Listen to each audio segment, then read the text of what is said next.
ভাৰতবৰ্ষ বিচিত্ৰ দেশ তাতোকৈ বিচিত্ৰ অসম নামৰ এই মুলুক অসমত হেলমেট নিপিন্ধিলে হাজাৰ টকাৰ জৰিমনা বিহা হয় প্ৰতিগৰাকী ব্যক্তি আনকি বাইকৰ পিছফালে বহি যোৱাজনে হেলমেট পিন্ধাটো বাধ্যতামূলক নিপিন্ধিলে তাতো আপুনি ভৰিব লাগিব জৰিমনা কিন্তু এই নিয়ম কানুনবোৰ সকলোৰে বাবেই নে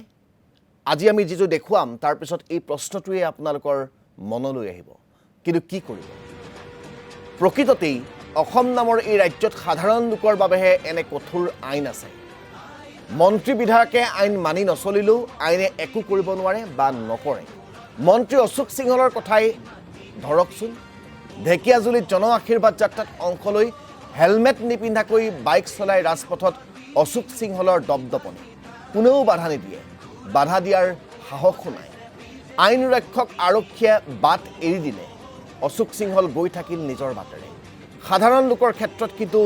বৰমতা এই অসম আৰক্ষী আইনৰ দুহাই দি ৰঙা চকু দেখুৱাই লাঠি দাঙি খেদি আহে আৰক্ষীৰ জোৱানে কিন্তু একেখন আইন ৰক্ষা কৰাৰ ক্ষেত্ৰত মন্ত্ৰী অথবা বিধায়কসকলে হাতজোৰ কৰি বাট এৰি দিয়ে আৰক্ষীয়ে বিজেপিয়ে ভাল দিন আৰু পৰিৱৰ্তন অনা বুলি দাবী কৰে আৰু এই দাবীৰ পৰিপ্ৰেক্ষিততেই এনেদৰে মন্ত্ৰী বিধায়কক আইনৰ উদ্ধত বিচৰণ কৰিবলৈ দি কি পৰিৱৰ্তন আনিব বিচাৰিছে সেয়া কিন্তু নেদেখাজনেহে জানে মই আপোনালোকক পুনৰবাৰ কৈছোঁ এয়া এখন ৰয়েল এনফিল্ড বাহনত মন্ত্ৰী অশোক সিংহল মুখ্যমন্ত্ৰী ডক্টৰ হিমন্ত বিশ্ব শৰ্মাৰ ঘনিষ্ঠ হোৱাৰ বাবে এতিয়া কিমান শক্তিশালী সেয়া আমি কোৱাৰ প্ৰয়োজন নাই কিন্তু মন্ত্ৰী অশোক সিংহলৰ বাবে অসমত আইনো নাই কানুনো নাই আদালতো নাই তেওঁলোকৰ কাৰণে সকলোৱে এক প্ৰকাৰ নোহোৱাৰ নিচিনা তেওঁ হেলমেট নিপিন্ধি ৰাজপথৰ ওপৰত বাইক চলাই গ'লেও মই আকৌ কৈছোঁ আৰক্ষীয়ে তেওঁক সেৱা কৰে আৰক্ষীয়ে হাতজোৰ কৰে তেওঁক দেখিলে তাৰ বিপৰীতে আপুনি মই গ'লে কিন্তু আপুনি ৰাজপথৰ পৰা ঘৰ নাপাব আপোনাৰ মোবাইলত 1000 টকীয়া এখন চালানৰ এটা মেছেজ আপোনালোকে দেখিব এই যিখন মটৰচাইকেল মন্ত্ৰী অশোক সিংহলে চলাই গৈছে সেই মটৰচাইকেলখনৰ যিসমূহ নথিপত্ৰ সেই নথিপত্ৰসমূহ দেখিলেও আপোনালোকে আচৰিত হ'ব এই মটৰচাইকেলখনৰ যি ইঞ্চুৰেঞ্চ সেই ইঞ্চুৰেঞ্চ ইতিমধ্যে ফেইল হৈছে সেই ইঞ্চুৰেঞ্চৰ সময়সীমা 28 জানুৱাৰীতেই উকলি গৈছে তাৰপিছত সেই মটৰচাইকেলখন ৰাজপথত চলাই থকাটো কিমান যুক্তিসংগত বা কিমান এগৰাকী দায়িত্বশীল মন্ত্ৰীৰ কৰ্তব্য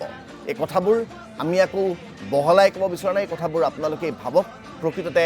বিজেপিয়ে আইন আদালতক কেনেকৈ জেপত সোমোৱাইছে আৰু ৰাজপথত ইঞ্চুৰেঞ্চ নোহোৱা পলিউশ্যন নোহোৱা মূৰত হেলমেট নোহোৱা এখন মটৰচাইকেল চলাই গ'লেও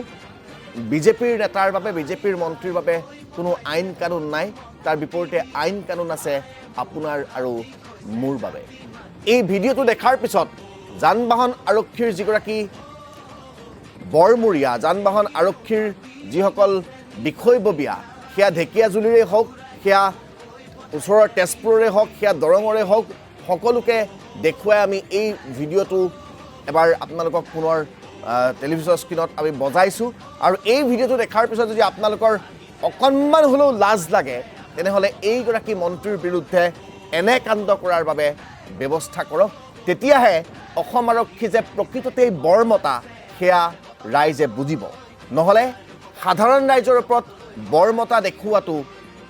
ৰাইজে কিন্তু একেবাৰেই গ্ৰহণ নকৰিব